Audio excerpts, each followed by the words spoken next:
আজ করছি পনির ভাপে, মানে ভাপা, পনিরের ভাপা।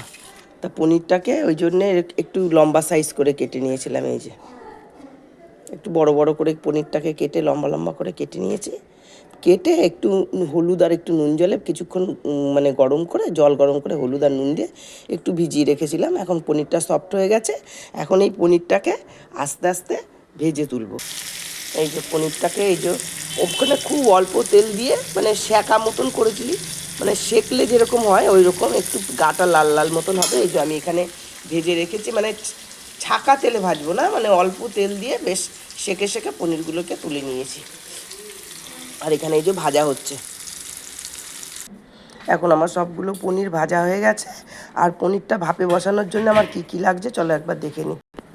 পনিরটার জন্য মশলা লাগছে হচ্ছে একটা নারকেল কোড়া নিয়েছি, অল্প একটু নারকেল কোড়া নিয়েছি, 4টে কাঁচা লঙ্কা, একটু সর্ষে আর একটু কাজু আর পোস্ত ভিজিয়ে রেখেছিলাম সেটা, আর নুন মিষ্টি পরিমাণ মতন দিতে হবে, সেটা একে একে দিচ্ছি। চলো দেখি। এখন দিয়ে দিলাম নারকেল, দিয়ে দিলাম কাঁচা লঙ্কা,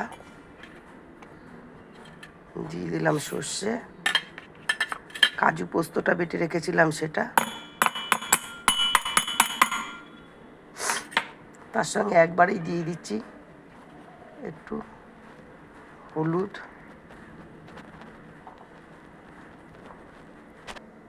একবারেই দিয়ে দিলাম লবণ। যেহেতু এটা নিরামিষ রান্না, এটার মধ্যে একটু মিষ্টি মিষ্টি হলেই ভালো লাগে, এই জন্য একটু স্বাদ মতন অল্প একটু চিনি দিয়ে দিচ্ছি। এটাকে একেবারে পেস্ট করে নিয়ে আসবো। এখানে আমার মিক্সিতে পেস্ট করা হয়ে গেছে, খুব সুন্দর করে পেস্ট করে নিয়েছি। এখন আমি এই বাটিটার মধ্যে যেহেতু ভাপে বসাবো, আমি একবারে এই বাটিটার মধ্যেই ঢেলে দিচ্ছি।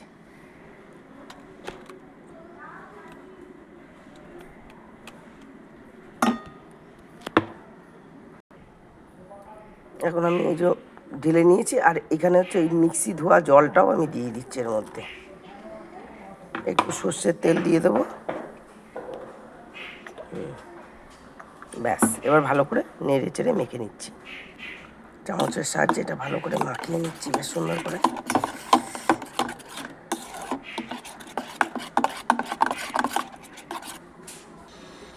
এখানে পনিরগুলো ঢেলে দিয়েছি, পনিরগুলো বেশ সুন্দর করে একটু মাখিয়ে নিই এটার সাথে।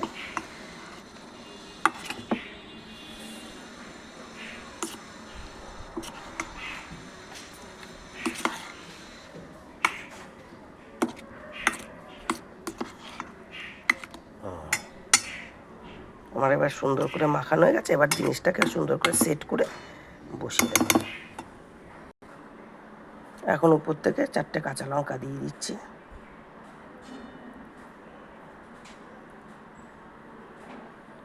আর একটু সর্ষের তেল দিয়ে দেবো।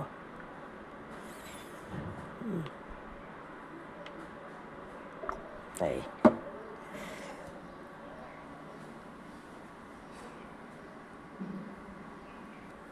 এখন এই যে ঢাকনাটা দিয়ে দিচ্ছি।